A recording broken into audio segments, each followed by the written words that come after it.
Bonjour, pouvez-vous vous présenter? My name is Paul Sloan. I'm the associate professor of early Christianity at Houston Christian University, and I live here in Houston, Texas. And I research and write on the mostly the New Testament, the Gospels and Paul predominantly. Comment le contexte juif du premier siècle éclaire-t-il le ministère de Jésus? Thanks. That's a really good question. I think in a couple of ways. One of the first and most obvious ones is just that it's part of the historical context within which the Gospels were composed and within which Jesus and the apostles lived. And so interpreting material in its own historical context shapes it because all communication is shaped by the cultural context within which it was uttered and heard. The probably the more interesting one or more pressing one for the interpretation of the Gospels, in my view, is that there's certainly there's a stream within Jewish literature of the period that understood Israel to still have been under the punitive discipline for having breached the covenant in its historical past. So Deuteronomy 28 to 30 and Leviticus 26 talk about all the covenant curses or the punitive discipline that would fall upon Israel after they break, if and when they break the covenant.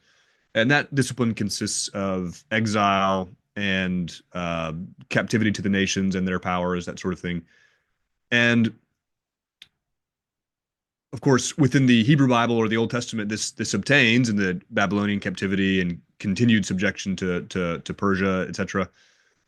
And then within the Second Temple Jewish context, the Jewish literature of the period, both before and after, before the Gospels, it seems that lots of Jews still considered themselves under this punitive discipline for various reasons. Either Israel hasn't, done the corporate return to God that they were supposed to do from Deuteronomy 30, but whatever reason, the promised restoration has not yet obtained.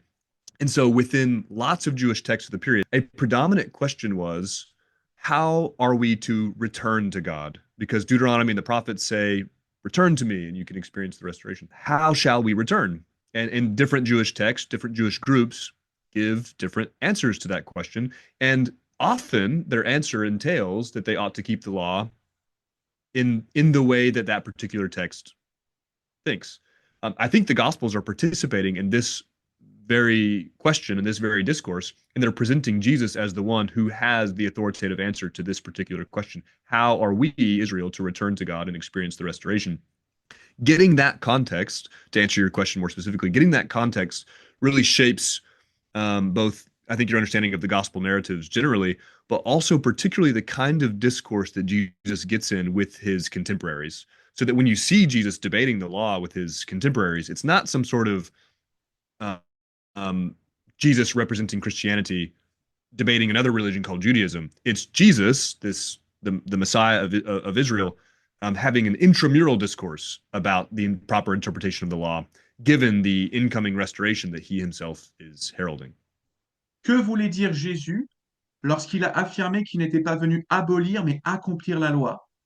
Two things. The first is at just the level of lexicography or vocabulary. That word fulfill, plerosai in Greek, when it's coupled with another word about commandments or laws, it often just means do. So you get this in various in Philo and in a couple Second Temple texts where a commandment ought not be left unfulfilled, which means it ought not be left undone. So at one level, I think Jesus is basically saying, I came not to nullify it or do away with it, but I came to do it. I came to do it fully. There's another sense, though, with that verb to fulfill. I think it means to sort of fully exposit it. I came to do all that the law and the prophets require in their fullest sense. And so I think that's what is then picked up in Matthew 5:21 to 48, where he is giving the law's fullest exposition. And sometimes these are translated as, we talked about it before, sort of antitheses or contrasts, where some people can sort of create a too big of a wedge between what the law says and what Jesus says, as if the law says X, Y, Z, and Jesus says something else altogether. I don't think that's right. I think what Jesus is doing is actually expositing what the law itself teaches. So when he says, "You have heard it said," ABC, But I say to you, XYZ, what Jesus says is itself derived from Torah itself. It's not something not informed by Torah.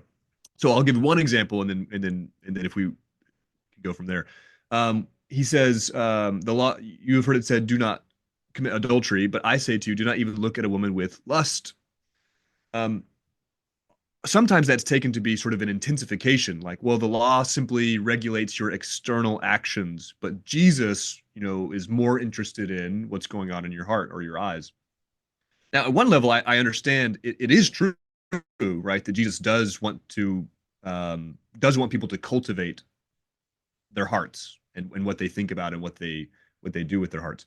My point is simply to say that that's not different than what the law requires. The law itself is wants Israel and the people who are obligated to it to regulate their hearts. I mean, the most central command. It's so funny. The most central command is, "Hear, O Israel, the Lord our God, the Lord is one, and you shall love the Lord your God with your whole heart." In other words, it wants Israel to have its fullest attention and affection interiorly, inside and out, toward God. But more specifically, with that command, you have heard it said, "Don't commit adultery," but I say, "Don't even lust." That word "lust" in Greek is epithumesai, and um, that's just the word for covet. That's just the 10th commandment.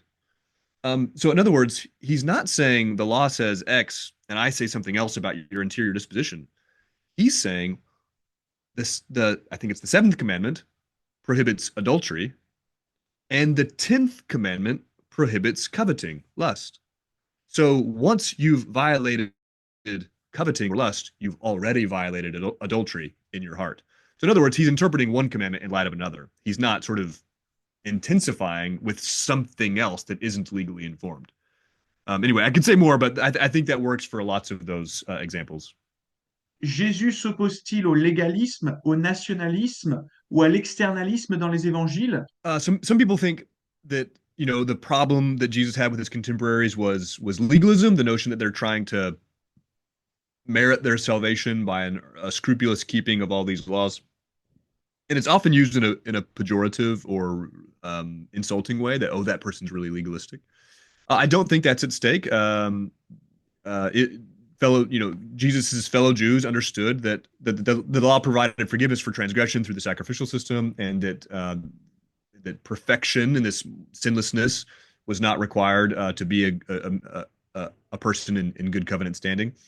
So I don't think he's teaching against that. And also, of course, Jesus does think keeping the law is good. Also, then the nationalism one, and this is probably where I'm critical of Professor Wright's work, who I appreciate a lot.